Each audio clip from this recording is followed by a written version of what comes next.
আজকের গল্প কালকুঠি মাঠের ভয়। সেদিনের রাতটার কথা আজও ভুলতে পারিনি। এখনো যখন গ্রামের দিকে যাই আর দূর থেকে কালকুঠি মাঠটার দিকে চোখ পড়ে, বুকের ভেতরটা কেমন যেন ঠান্ডা হয়ে যায়। মনে হয় ওই অন্ধকার মাঠের ভেতর থেকে কেউ একজন এখনো তাকিয়ে আছে, ঠিক আগের মতো। ঘটনাটা প্রায় 10 বছর আগে। আমি তখন কলেজে পড়ি। আমাদের গ্রামটা ছিল নদীর ধারে, চারিদিকে ধান ক্ষেত আর তাল গাছ। গ্রামের একদম শেষ প্রান্তে ছিল এক বিশাল ফাঁকা মাঠ, নাম কালকুঠি মাঠ। নামটা শুনলেই গায়ে কাঁটা দিত। ছোটবেলা থেকেই শুনে আসতাম সন্ধ্যার পর ওই মাঠে কেউ যায় না, নাকি সেখানে রাত হলেই অদ্ভুত সব ঘটনা ঘটে। কেউ বলতো মাঠের মাঝখানে আগুন জ্বলছে, কেউ বলতো সাদা কাপড় পরা এক বুড়ি রাতভর হাঁটে, আবার কেউ বলতো সেখানে নাকি বহু বছর আগে ডাকাতরা মানুষ মেরে পুঁতে রাখতো। আমরা অবশ্য এসব গল্প শুনে হাসতাম। আমরা দুই বন্ধু ছিল, রতন আর নিতাই।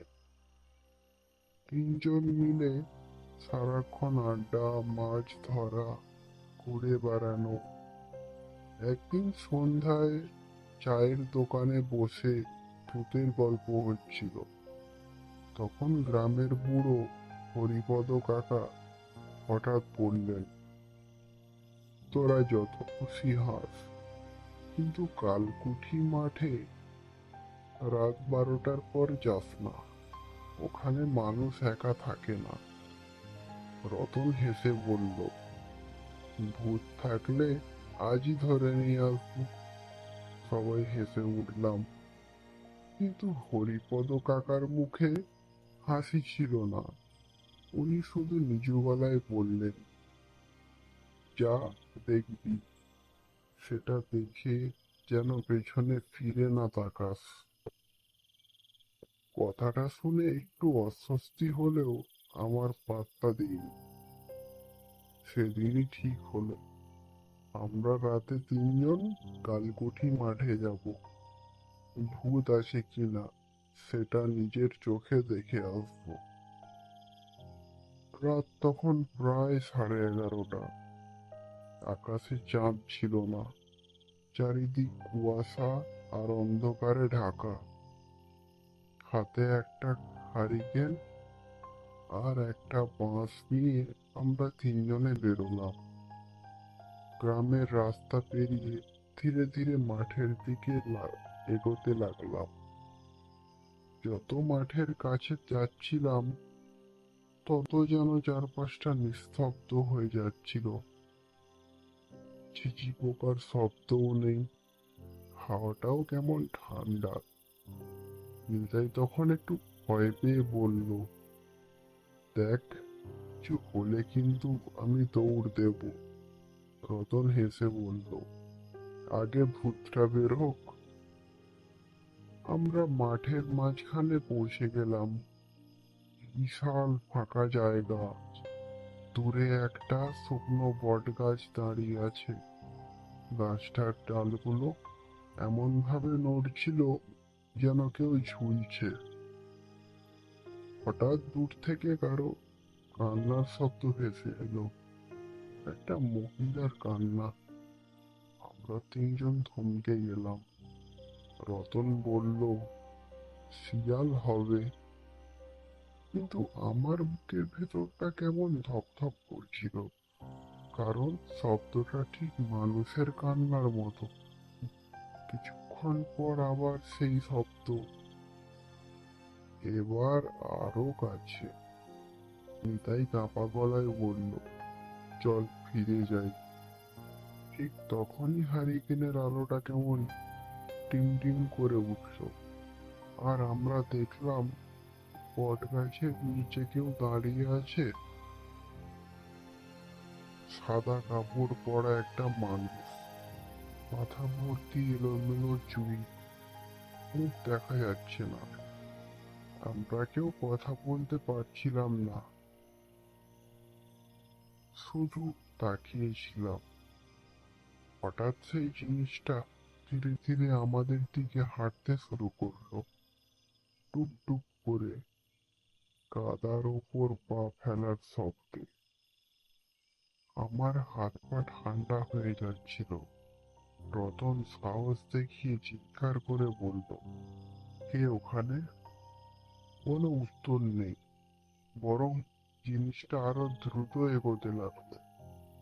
হারিকেনের আলোয় এবার স্পষ্ট দেখলাম ওটার পা উল্টো দিকে ঘোরানো।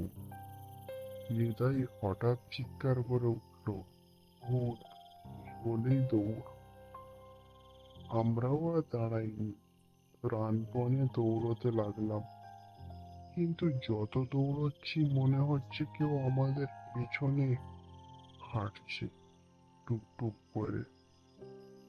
রতন তখনও সাহস দেখানোর চেষ্টা করেছিল, কিন্তু হঠাৎ সে থেমে গেল। আমি পিছনে তাকিয়ে দেখি রতন মাটিতে পড়ে আছে, কাঁপছে, তার চোখ মাঠের দিকে। আমি চিৎকার করে বললাম, কি হয়েছে? রতন ধীরে ধীরে হাত তুলে দেখালো। আমি তাকিয়ে দেখি মাঠের মাঝখানে সেই সাদা কাপড় পরা জিনিসটা দাঁড়িয়ে আছে, কিন্তু এবার একা নয়, তার চারপাশে আরো কয়েকটা ছায়া। সবাই চুপচাপ দাঁড়িয়ে আমাদের দিকে তাকিয়ে, তারপর একসাথে হাসতে শুরু করলো। সে হাসি মানুষের হাসি না, কান ফাটানো ভয়ঙ্কর একটা শব্দ। আমার মনে হচ্ছিল মাথা ফেটে যাবে। হঠাৎ রতন মাটিতে লুটিয়ে পড়ল। আমি আর নিতাই ওকে টেনে নিয়ে দৌড়াতে লাগলাম। অনেক কষ্টে গ্রামের কাছে এসে পৌঁছলাম। গ্রামের লোকজন ছুটে এলো। রতনের তখন জ্ঞান নেই, সারা শরীর বরফের মতো ঠান্ডা। ওকে বাড়িতে নিয়ে যাওয়া হলো। গ্রামের কবিরাজ এলো। অনেকক্ষণ পর রতনের জ্ঞান ফিরল, কিন্তু জ্ঞান ফেরার পর সে শুধু একটাই কথা বলছিল, ওরা ডাকছে, ওরা এখনো মাঠে দাঁড়িয়ে আছে। তারপর থেকে রতন আর স্বাভাবিক ছিল না। রাতে ঘুমের মধ্যে চিৎকার করত, বলতো সাদা কাপড় পরা বুড়িটা জানলার বাইরে দাঁড়িয়ে থাকে। কয়েক মাসের মধ্যেই সে অসুস্থ হয়ে পড়ল, আর এক বর্ষার রাতে রতন মারা গেল। মরার আগে সে শুধু বলেছিল, পেছনে তাকাবি না। সেদিনের পর থেকে আমি আর কোনোদিনও কালকুঠি মাঠে যাইনি। কিন্তু গল্পটা এখানেই শেষ নয়। গত বছর কালী পুজোর সময় গ্রামের বাড়ি গিয়েছিলাম। রাত তখন প্রায় 12টা। হঠাৎ বিদ্যুৎ চলে গেল।